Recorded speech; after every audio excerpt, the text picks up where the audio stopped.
I usually like to begin a talk, with a joke or story or something like that, but I really can't today because I was sitting in the back row this morning listening to the morning speakers, literally overwhelmed with the complexity of the problems that you people face on a day-to-day basis. The thoughts that must enter your mind. I don't face any of those problems. I don't even think the thoughts that you guys think. And I was just overwhelming. It was overwhelming to me that you do this on a day-by-day basis, dealing with those types of patients. I deal with a different patient population that you'll see in a minute, where my considerations are different. So maybe we'll meld in the middle. I think what I do is a lot easier. And maybe I can have you join me on this trip essentially on the yellow brick road. But basically, I started out as an orthodontist, and that became boring very fast. And those of you who deliver orthodontic services, maybe you've reached or not reached that point yet. Then I went into facial pain and TMJ and all of that stuff, which I still do because all the cases are different, and you wake up every morning anticipating different problems. So it holds my interest. But then I got into dealing mostly with neurological problems and movement disorders. And there are all kinds of movement disorders with various labels on them. There's tardive dyskinesia, and there's dystonias, and there's facial tics and eye tics, and there's stuttering, and there's head jerks, and there's all kinds of stuff. And everybody's got different labels on them. But to me, they're all movement disorders. I don't care whether too much movement or too little movement or no movement at all. It's one big category in my mind of movement disorders, period. And then with subcategories underneath that. And that's how I approach the problem. And so we're going to approach it real quickly with a little 17-year-old girl. This are a whole bunch of patients, but we're going to start with this 17-year-old girl on this patient here. And I'm just going to show you what you're capable of doing. This is what dentists are capable of doing. And what I think we should all do, I think we have probably the most noble profession of all, much more than most people. We can do more. This is a girl that comes in a wheelchair, and you can turn the sound on. Yeah. Okay.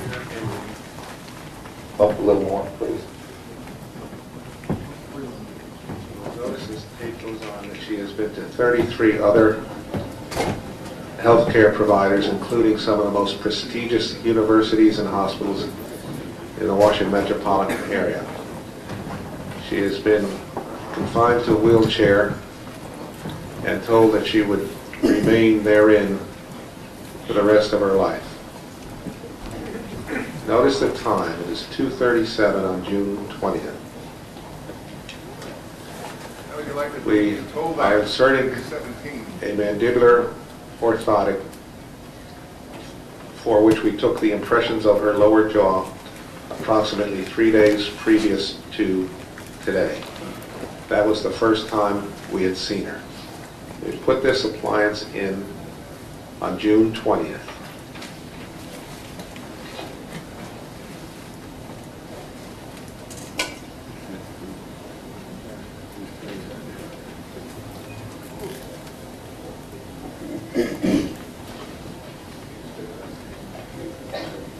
I measure her mouth opening, and she can open approximately 20 millimeters.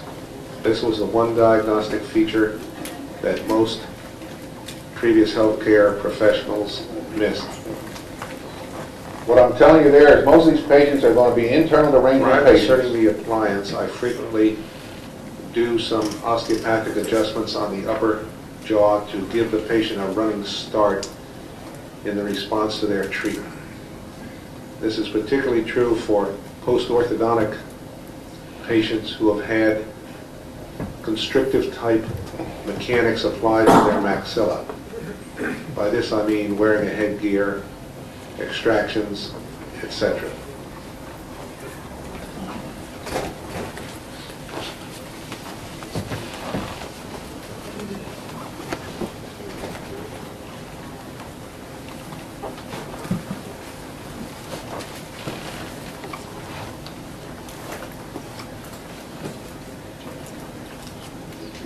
This is an adjustment that loosens up all the facial bones if any of them are stuck or locked,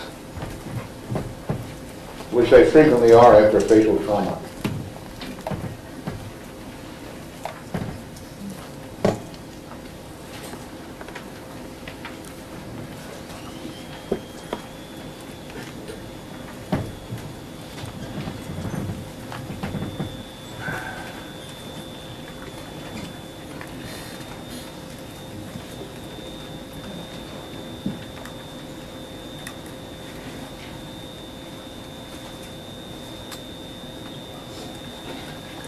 We do that movement about 10 times. Okay, I have inserted her lower appliance, and now I am in the process of adjusting it.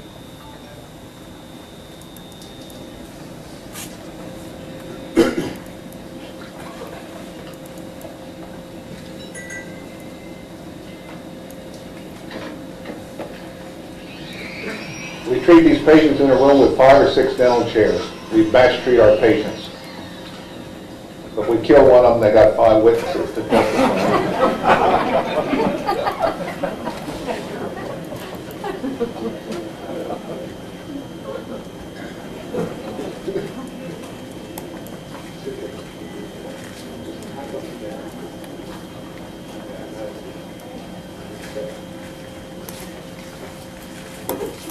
To weight 10.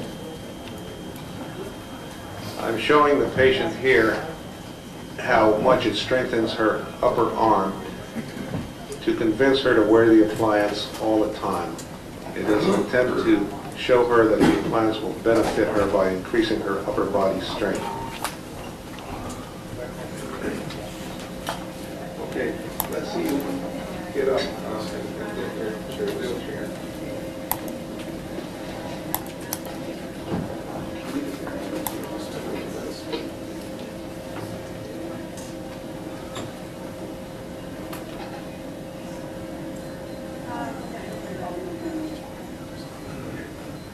Notice the time now. 1 hour has elapsed since the patient arrived at the office.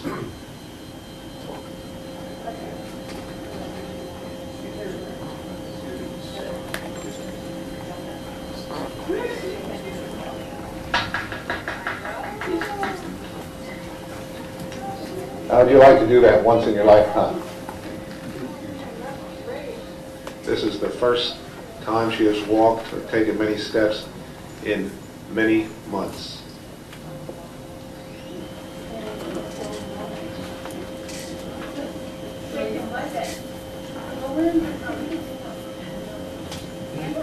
Well, you can do this 4, 5, 6 times a day. Notice when she gets up, she does not use the left hand or arm. She has lost the use of it. I know, I think we will. I think we will. Oh, wow. You just don't know. No. Thank you so much. Thank you. We do every day. Okay. Okay. The patient returns 4 days later without her wheelchair. I instruct her to walk around the office while we are working on other patients.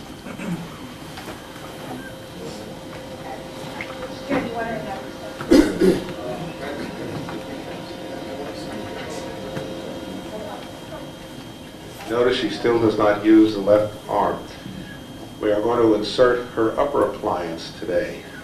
This is it. It is an appliance made of stainless steel and gold called an alternative light force appliance. I am inserting it in the mouth to fit it, and in a few minutes after I adjust it, I will bond it in place.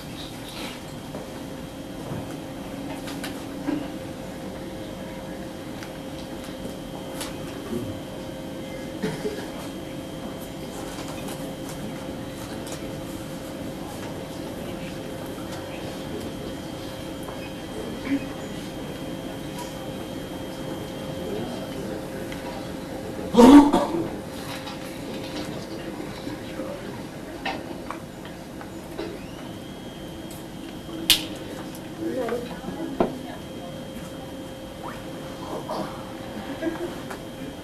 is the patient with the appliance fitted. Notice she's walking much better. We adjust it a little further. If she walks and one foot's pronated, it needs more adjustment. So we adjust it, she walks more freely. You can even speed up the process by having them walk backwards. Like a lot of patients stay and we send them back to their hotel and we tell them walk backwards across the hotel room that day, and we'll see them the following day. Now adjusting the lower appliance to the upper so that they both fit in harmony with each other.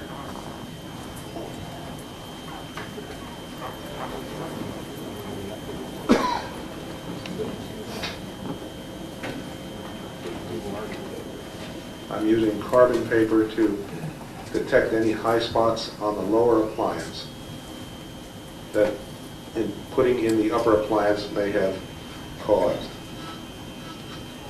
And I just use a drill to rebalance the appliance so that it hits simultaneously in time and in pressure on both the left and the right sides. I usually do this 2 or 3 times.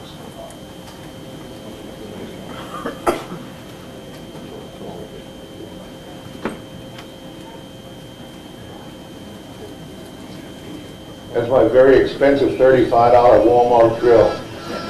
I actually do have a high-speed drill because I got sick and tired of dentists coming to my office and saying, "You don't even have a high-speed drill in this office." So I bought mine. I don't think I've ever used it. But it sits there so I can point to it.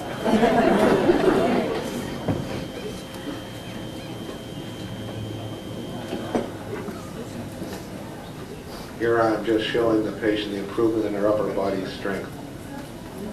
I do that more as a sales technique to get them to wear their appliances. Notice the left arm starting to move. Swing her left arm.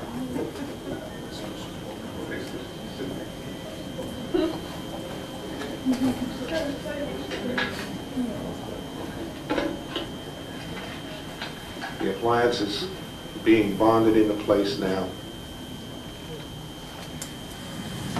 And her lower appliance is being readjusted.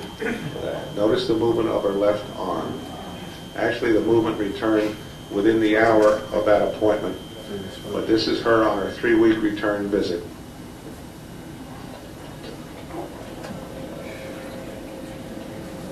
Okay, let's stop that. We'll get ready to switch to the other, but don't switch yet. Okay, you get the idea. One little announcement I forgot to read. I do not have any financial interests of a product in my talk or with any companies offering a grant money for this continuing dental or medical education program. Nothing in it for me. Wish there was, but there isn't. I'm not even getting an honorarium for this talk. It's a freebie. I've never done a freebie before in my life. It goes against everything I stand for.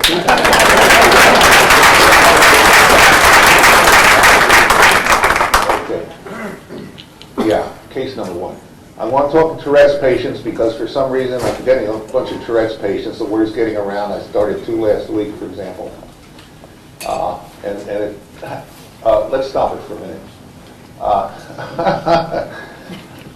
Tourette's is a hot button now, like autism, throughout the country. Billions of dollars are being spent. And a typical Tourette's patient is a youngster between the ages of 6.5 and 14, 15, 17, something like that. Not all of them, but the bulk of them. It frequently onsets around 6.5 years old with tics, blinking, shoulder jerks, head jerks, whatever. Or vocal tics. They bark, and I mean bark like a dog. Okay. It's very disturbing. In the theater, the movie theater, retail grocery store, any kind of stuff like that. But these people have rights too, and they insist on their rights. They're not retards. They're smart. I started a kid this past week with an IQ of 128, who wants to be the first Tourette's actor. That's his goal in life. And although you're not going to see him, we recorded him, and he's very personable and knows how to express himself. He's a young boy, about 14. The boy in front of him was like 14 and a half, 15, but he didn't want to be videotaped, and he was very insistent because he thought I was going to YouTube it for him. You know, the girls in his school would see it and mock him, and they probably would because he was just that kind of guy. Where the other fellow was an extrovert, it's the extreme, that wanted to be the actor. So it was all different kinds of people. But I want to impress upon you, they may come across as dummies, but they're not. They really are not. At least I don't think so. But we're going to start with an adult one, and then I'll just ad-lib as we go through. So why don't we start with this gal here. A 20-year-old patient who was diagnosed by her neurologist with Tourette Syndrome 17 years ago. Notice the excessive facial movements which are involuntary around her mouth and the constant eye blinking. She also constantly touches her scalp and face as we continue this examination. In my nose and my eyes twisting, and I have a really bad problem with scraping my teeth and biting my tongue, twisting, and it just gets so much, you know, that it's just, I have to just almost shake it off, you know, because it's, you know, only seems to be getting worse. And when he sticks those teeth in there, when I saw on YouTube, pardon? When I saw that on YouTube, I recognized the signs and symptoms right away. When I saw that, you know, just that mirror sticks, and then he made that lower jaw thing, I thought, yeah, it's fine. 54 years is long enough. So. Yeah. Okay. We're going to insert 3 tongue blades.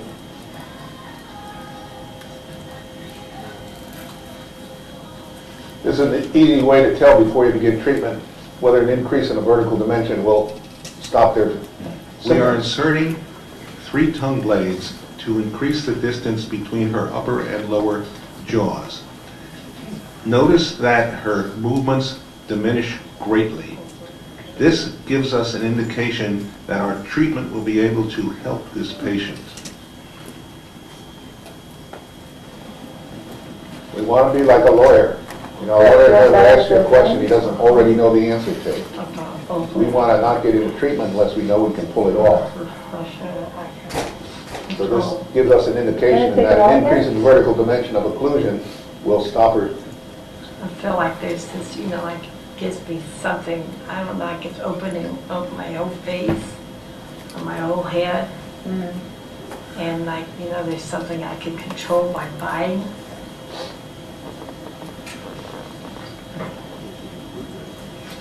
I actually feel like I could smile. Notice how her involuntary facial movements decrease when we increase the spacing between her upper and lower jaws, and resume again when we remove these tongue blades, and then diminish a 3rd time when we insert the tongue blades. We can vary the number of these tongue blades and determine the exact height this patient will need for treatment prior to fabricating an appliance. This is the patient 3 days later on the day we are going to deliver her appliance. We have a little more time, and she further explains her symptoms and impairments. Notice that she points to her left and right TM joints and describes pain.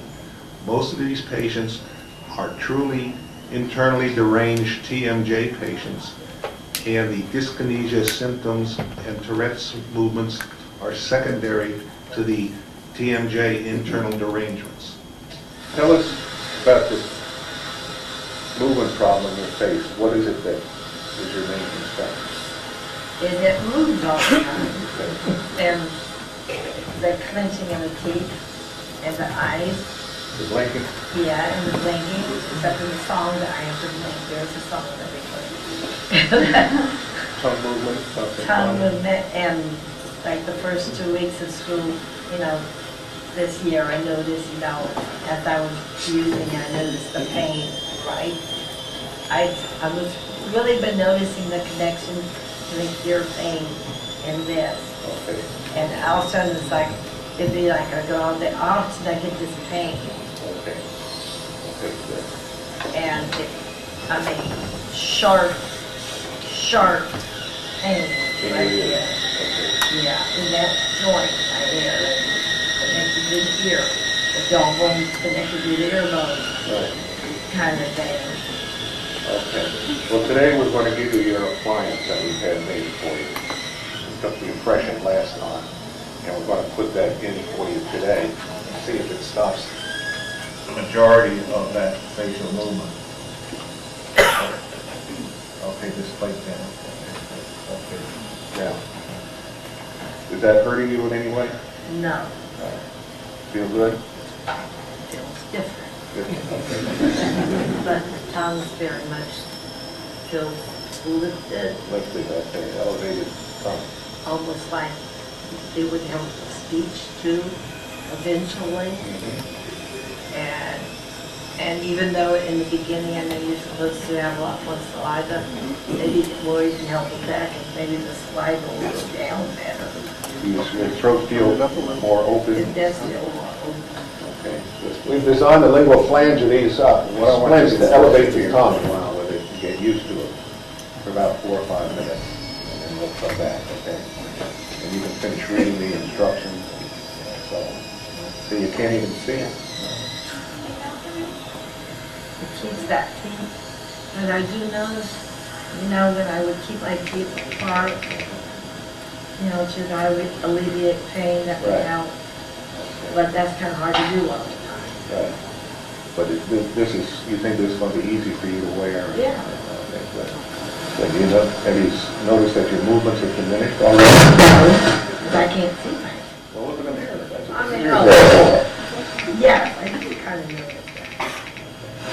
I mean, you know, especially, it's interesting, I was thinking back about the smile. I've always had difficulty, you know, taking a picture. They say smile on stage, and I have difficulty smiling. And easier actually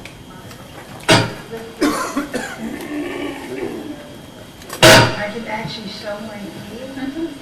And my daughter noticed that after her orthodontic treatment, it's easier for her to smile in the picture.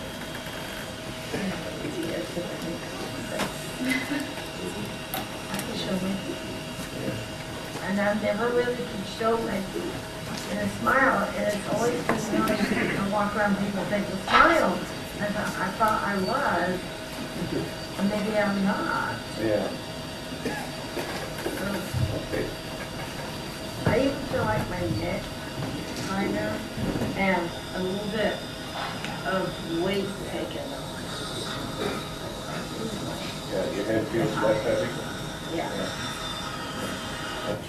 I let the patient sit here for about 5 minutes with the appliance in their mouth, and there's still a little residual facial movement. So I'm trying to determine to what degree I should increase it further in height. I placed those acrylic on her splint and have had her glued on 3 tongue blades. Open. Now I'm taking it out of the mouth.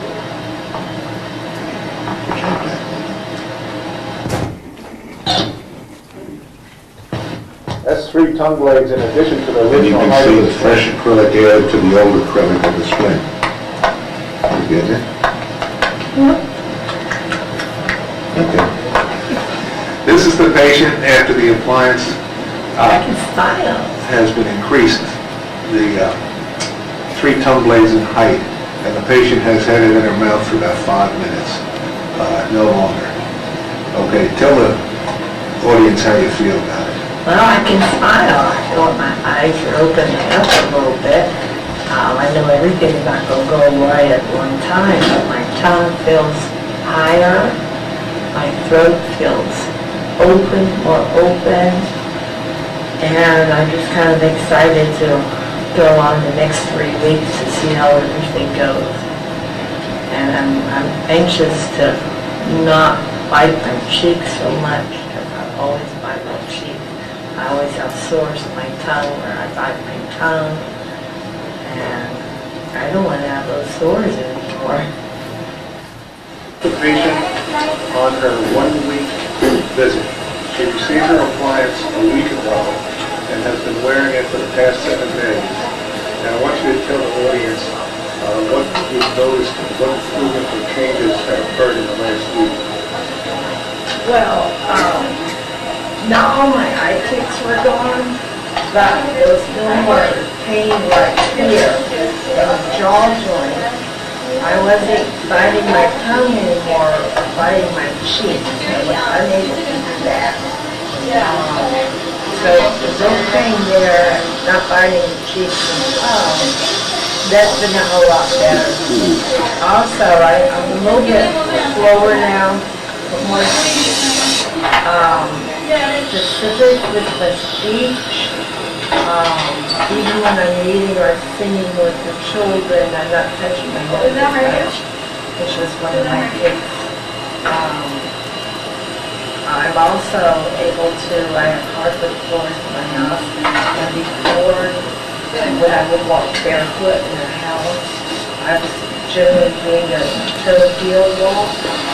I noticed one night, after I finished watching DVDs, I actually noticed I was walking her heel toe, and it wasn't as painful.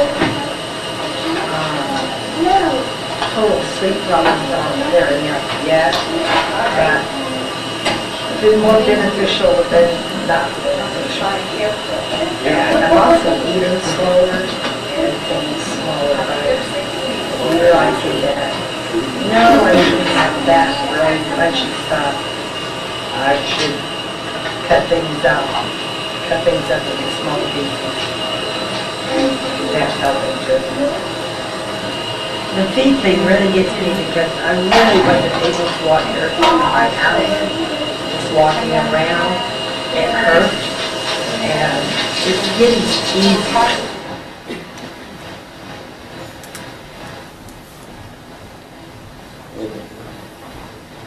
She's still under treatment, of course. This is a 22-year-old male patient whom I saw the previous day. He's a Tourette's patient with all kinds of facial tics and head movement disorders and vocalizations that he cannot control. This patient makes these facial grimaces and head movements constantly, 24/7. He finds them physically exhausting. We're going to report you for treatment so we can keep a record of the... Some of these people have 50 or 60 different In tics. addition, he sweats. We have forms and they check them off. That's a lot of good tics.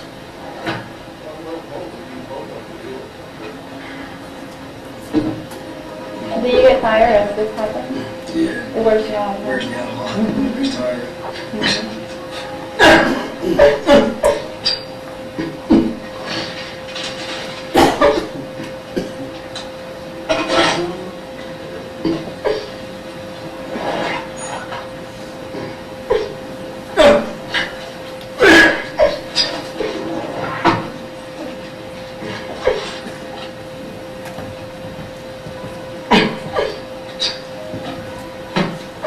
What you see is tongue blades that he puts in his mouth. I have given these to him, and he varies them up and down, and as you notice, it stops his head movements and his vocal tics instantly.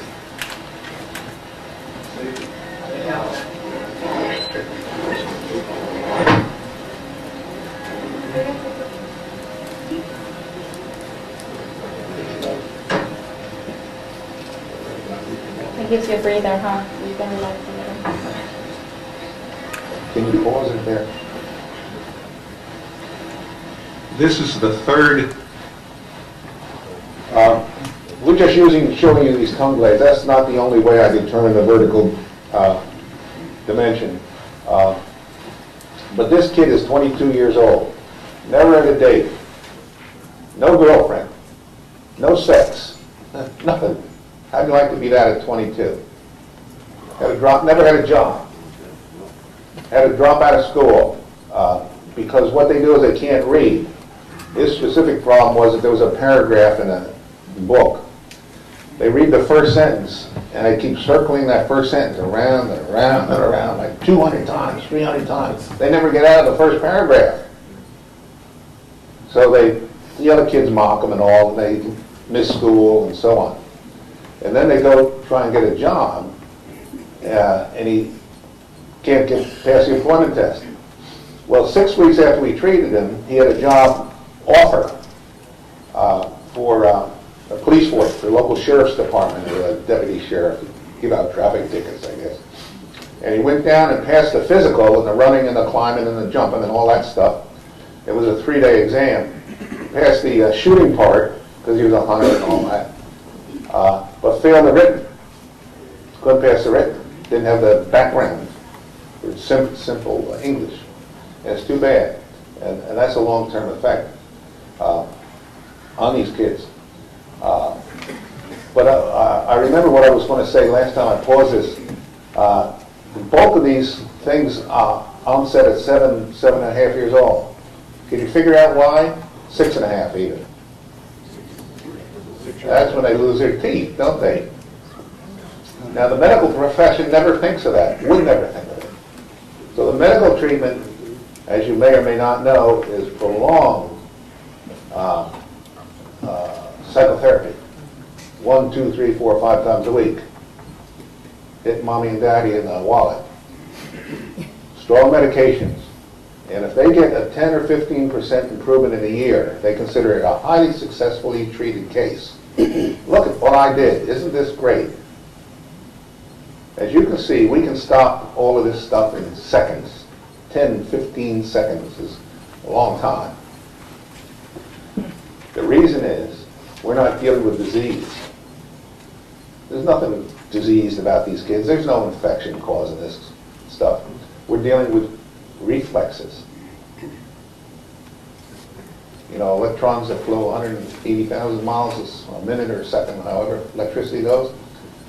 There's 6 primitive brainstem reflexes documented by NIH. There's a paper on it. And you can look it up. And we are altering these brainstem reflexes, and the reflexes are between the tongue and the primitive brainstem. And that's what we're doing. So that's why the response is so quick, if you get it right. Okay.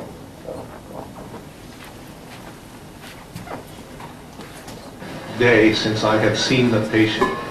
We initially took impressions of his jaws, and we have had a lower mouthpiece made over the last 2 days to fit to his mouth today.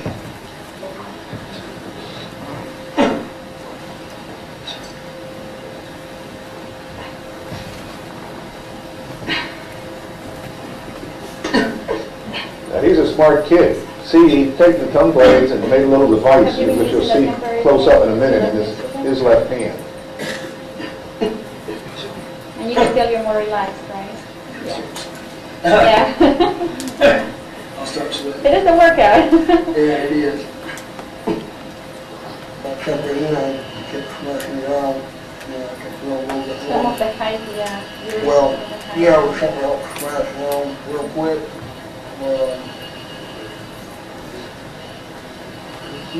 I made him an appliance, and I am in the laboratory adjusting it. You can hear the grinding noise in the background, and that is me working on his appliance. He is being interviewed by my dental assistant. The amazing thing is you get to rest, Yeah, you know, because it really is a workout. Yeah. He used to sweat like a pig, he said. When it comes in, you start sweating. Because he's fighting so hard to try to keep it easy. The previous day, I gave him a bunch of tongue blades and varied the height of them up and down to alter his vertical dimension or the space between his upper and lower jaws. And I dismissed him with a handful of tongue blades, and he has taped them together and holds them in his mouth. Spread your lips just a little bit like that. Hold on, let me zoom.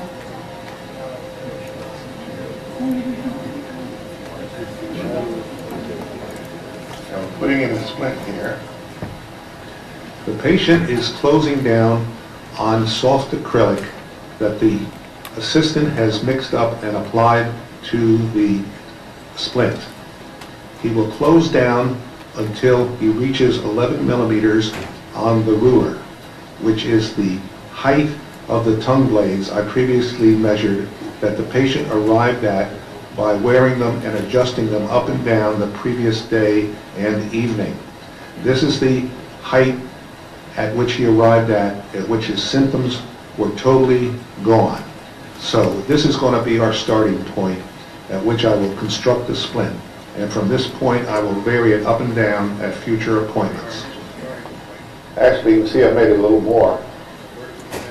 Always err on the high side. I have allowed the acrylic to harden up, and I have trimmed the occlusal surface down so it is flat.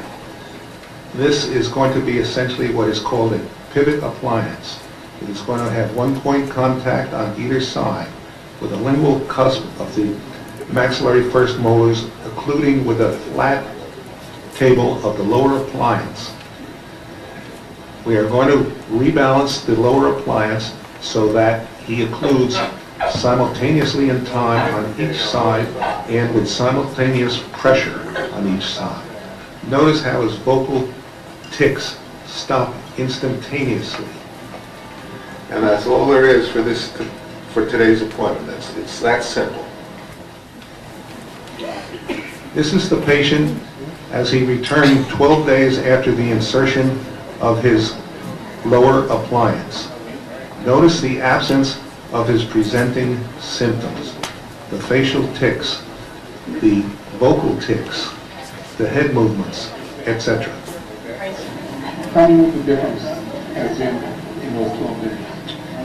Well, I've had a lot more energy, able to get out places and just be able to enjoy the atmosphere and not have to worry about people, looking at me and been able to go to sit down in restaurants. And it's been amazing treatment and it's helped me 100%. And I'm very blessed to have been able to reach out to this point. Good. Now, is there something that will mainly The vocals, mainly mouth vocals, and with a little bit of head jerking and body jerks. It's completely away. More rested, not having the body jerks, more energy, don't know what to do in a day at time, so everything's just gone. And last time Dad was here with you, did you grab up or did he did? Well, after I got the appliance, I was able to go and be able to actually relax and not get stressed out and make my Tourette worse. I think I was about 5 hours of sleep that we had that night when we left, and usually stressful situations, it would get worse. But we're running through all the traffic, it was around 6 o'clock when we actually got to the highway. It was an 8-hour trip, so we went the whole way. There was no signs of it. There was a lot of traffic that night, and it was just calm as it is. Now, you were telling me something that I never thought of, and that was about reading. I was, the night I got the appliance in, I was actually able to read for about an hour, where I could actually understand what I was reading and not have to start back over numerous times and just eventually get aggravated with it and just put it down. So I'm able to actually enjoy reading and not just have to hear it on TVs. That's a big change because I never used to read because I didn't enjoy it. There was no way for me to learn anything from it. And what about your friends? What they do? It was hard for friends. Family understood a lot better because they seen the videos and stuff.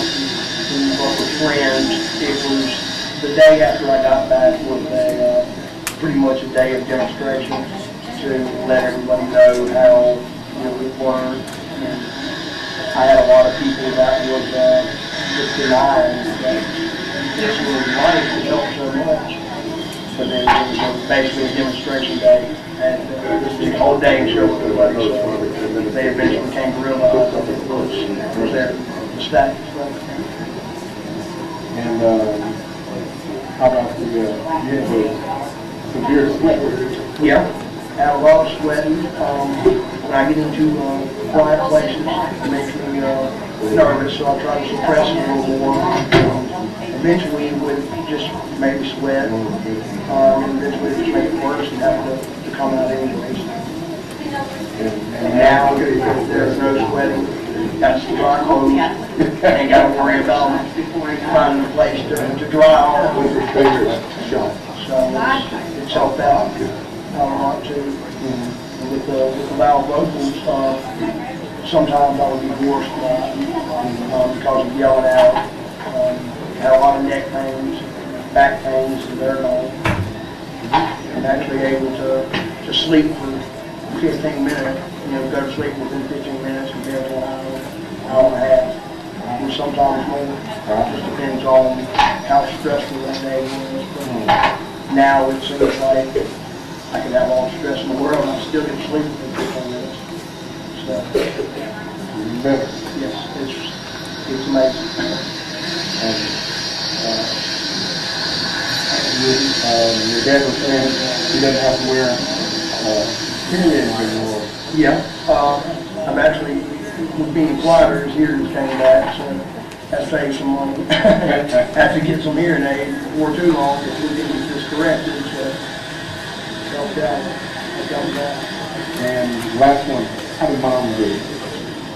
At first, Mom was still, didn't want to believe it.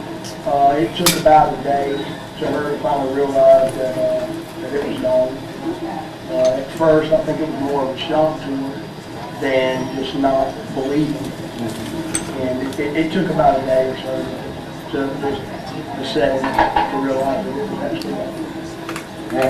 After 14 years, they only took one thing to hear it, and it's still, after 12 days, it's still hard to believe I don't make any sound, or I'm able to get out to go places, not have people standing out. It's a blessing. Good thing. All right. This is a patient 1 month after delivery of these lungs. He has returned. The implants have worn down a little bit, and some of his symptoms have started to creep back.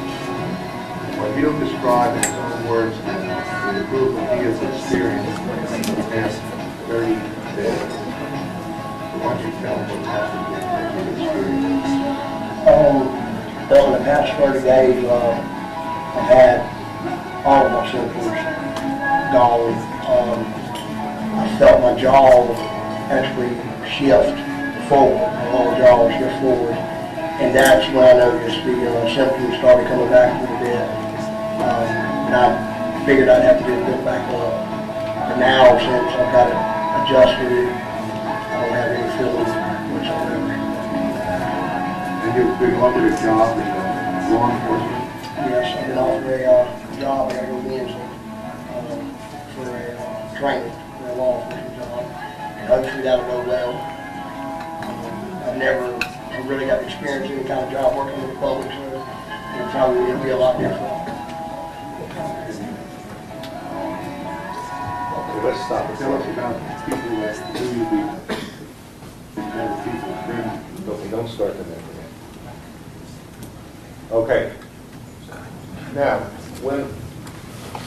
it's my belief, my opinion, that when a patient goes to a healthcare provider, any one of you, anybody, any place, for any procedure whatsoever, get their heart transplant, there's only 2 levels of benefit they're ever going to get, in spite of what they think, or in spite of what you think.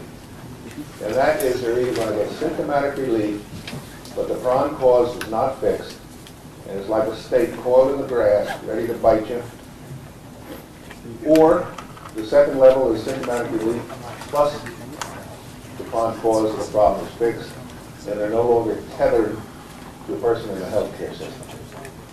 One or the other. Now, as impressed as you may or may not be with these 2, they've just had the first level of treatment, symptomatic relief. If they were to lose that appliance, their symptoms would come back probably within 3 months or so. Depends on how long they've been wearing it. Now, that's good enough for some people, but it's not good enough for me. I want that problem fixed. So that I just want it fixed. This next patient we're going to go into is going to demonstrate that. Now, it takes a lot of moxie to take the next step on the part of the patient. Because I told you they're all internal derangements. That means the disc is out of place. Usually it's medially displaced inside. Not always, but usually. To me, anyway, it seems. I've never done a study with a spreadsheet or anything like that. Although recently I had one that was medially displaced on one side and laterally displaced on the other. So the answer is little surgical intervention. And a lot of people are scared because they've heard all kinds of rumors or they've been misinformed by the internet or misinformed by well-meaning people like in this room. Oh, you never want to do that. Oh. And it's true. And a surgeon, you have to know surgeons. I have a kid who's a surgeon, a very well-known surgeon, very good surgeon. And no one can do you more good than a good surgeon. But conversely, no one can do you more harm than another surgeon. With the best of intentions. And conversely, no one can do a patient more harm than you with the best of intentions. If you're not highly aware of the consequences of the actions you're performing. So, we went ahead to surgery. We've got surgery designed. We've made like 9 or 10 changes in the surgery. The standard operation has been published in 1992 or something like that. The Journal of Pain Management. And it's an entirely soft tissue procedure down to 20 to 40 minutes per side. And it's very innocuous. Like getting a corn removed from your foot or something like that. It's not like open heart surgery. So, anyway, that's the story on this patient. Okay, let's start.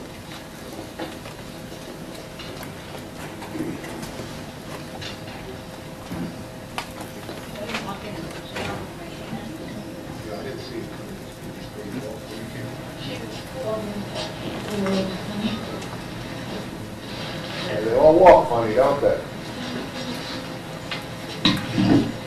This is the power you have to make them walk correctly, make them sleep better, make them breathe. That ain't better at all when you kick it in. I think it's a little bit better. I still feel like here, but I'm not. Well, Chris is doing this much, I'm not like it's wobbling together.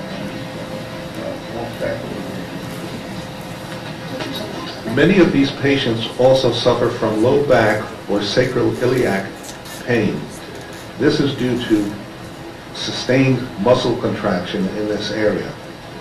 The patients invariably experience relief of these pains due to these appliances we make. We judge the effectiveness of the appliances by how they walk initially. Any improvement of the walk occurs in the first 2 or 3 minutes and then continues thereafter.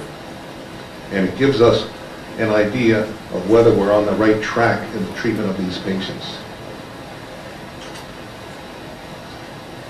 Believe it or not, this is an improvement in her walking. If you did not discern any noticeable difference, notice how her walking completely degenerates when I take the appliance out of her mouth.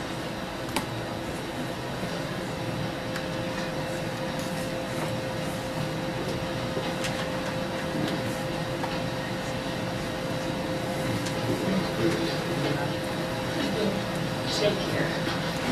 I'm going to add this.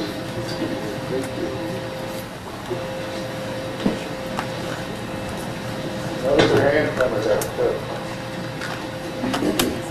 I have increased the vertical dimension 3 times in fact, on this patient.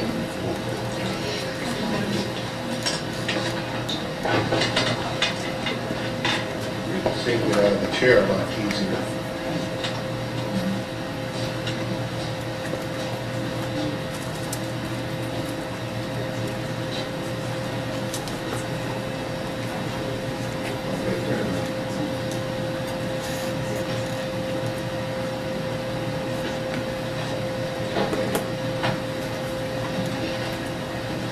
Let's leave it like this for, this should improve. Practice walking backwards at home. Do that like 5 or 10 or 20 times a day, 10 feet across your living rooms. And people seem to adapt to improve quicker than practicing walking backwards. Okay, this is the next day. Go ahead and tell us how you're doing. I'm feeling really well. Yesterday, I went home and just napped for a little bit. In the morning, I got up, I could walk much better. Observe the cranial distortion in the face. My low back Just because she's improved doesn't mean she's fixed. And I could do a little bit of like just leaning See, back. one eyebrow higher than the other, one orbit higher than the other. I'm aware of all this stuff. I want you to be also. This morning, I'm walking really well and sturdy. And my neck has calmed down. So I can actually look up and down, which normally, makes me twitch. And no spasming. No, if I take this out, it was, this is pretty good for me to be able to make it up. And I don't have any, I'm walking pretty evenly. Okay. Really Good. Let's see. So your hands aren't shaking anymore. Nope. Feet.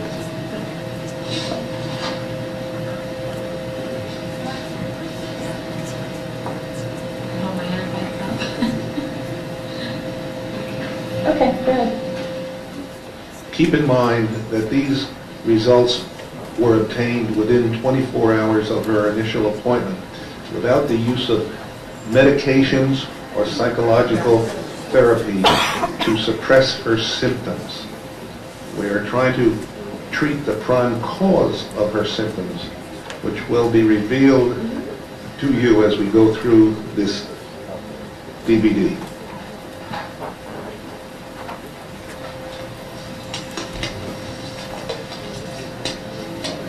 Her opening has increased to 46 millimeters. Yesterday it was 41. Not enough. That's a 10% improvement. We're going to do a final adjustment and then send this young lady back to Cleveland.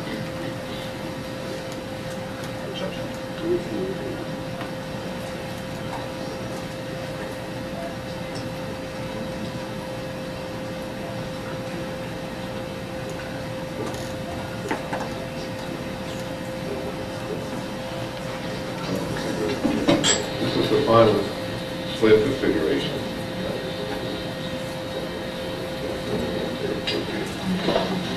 6 or 8 weeks to be. Okay.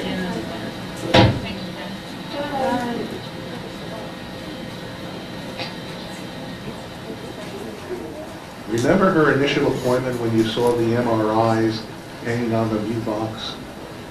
These are MRIs through the left and right temporomandibular joints in both the closed and the open positions. The big question is, what did they reveal? Because you recall I told you that most of these patients were both Tourette's and internally deranged TM joint patients. And although we have addressed the Tourette's symptoms, it is not sufficient, in my mind, to do just symptomatic treatment. You have to address the prime cause of all the symptoms. It is now time to address the TMJ symptomology. The MRIs revealed that the discs within each joint were anteriorly dislocated without reduction. That means they were displaced to the front and did not go back into place upon opening of the mouth. This is why it hurt her to open and why her interincisal opening was limited. Although you may think 46 millimeters was a normal opening, to me it is an impairment of function. The normal opening should be 50 to 54 millimeters, in spite of which you may have been told by other people. So therefore, we now address the internal derangement, and we do this by open joint plication surgery. It has been my experience over the past 45 years that if you address only the symptoms without the TMJ dislocation, the treatment will have no stability and the symptoms will return within 1 to 3 months.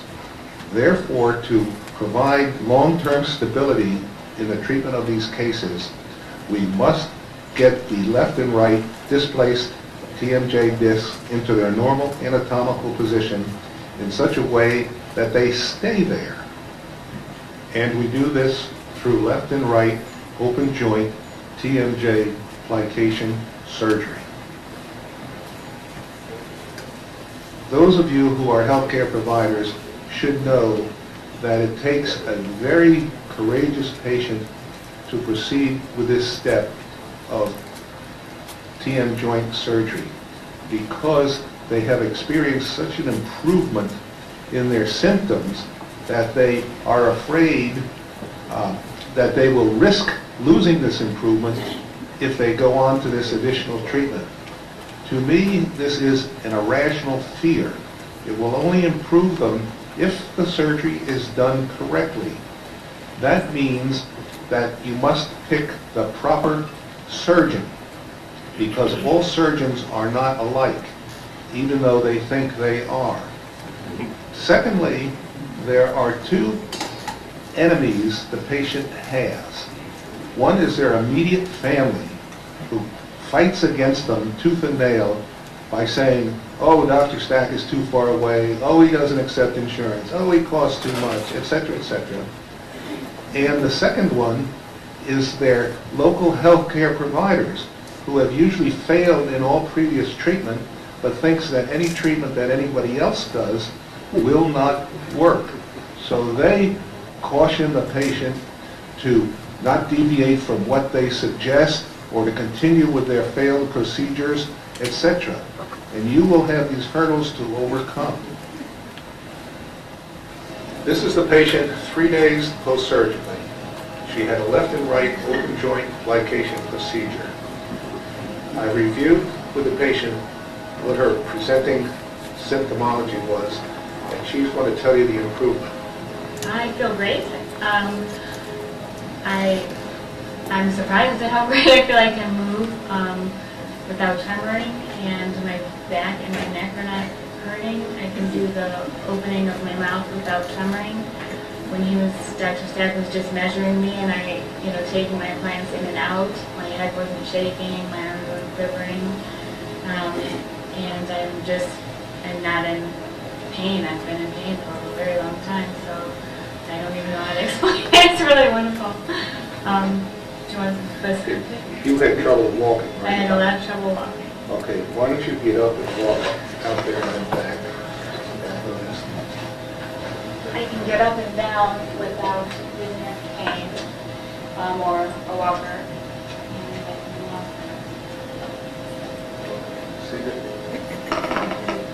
A regular stride. I don't feel like my thighs are pulling on my back anymore. And I feel like my neck isn't sore just like all the time. Usually it's hard for me to just hold my head up. When she first came in, she was using a walker. People go from cane, walker to wheelchair. Be able to much better. If my chair. Yeah. Okay, we are rebalancing the patient's surgical split to compensate for any spasm, muscle spasm, swelling, etc. And then we'll dismiss the patient and see her in the near future. This is the patient returning 10 days post No cranial adjustments were done. TMJ surgery. And she's going to explain to us what improvements she's experienced in function and symptoms during this past 10 days. She got her stitches out this morning at the oral surgeon's office, and that's why she's in here seeing me a little later on Sunday morning. Okay, tell her what you need to tell her. Yeah, wow. Since surgery, I have not felt my back pain, which I felt for years, like 10 years. I've had back surgery, gone through everything. I've always walked funny. I've had neck problems, torticollis, tremoring, twitching, and I haven't had any of that at all since surgery. So I don't, it's amazing. But I walk straight, I don't need my cane. I can stand up and sit down without hoisting myself. I can get in and out of the car. I can hold my head up without, and sit, without doing my twitching.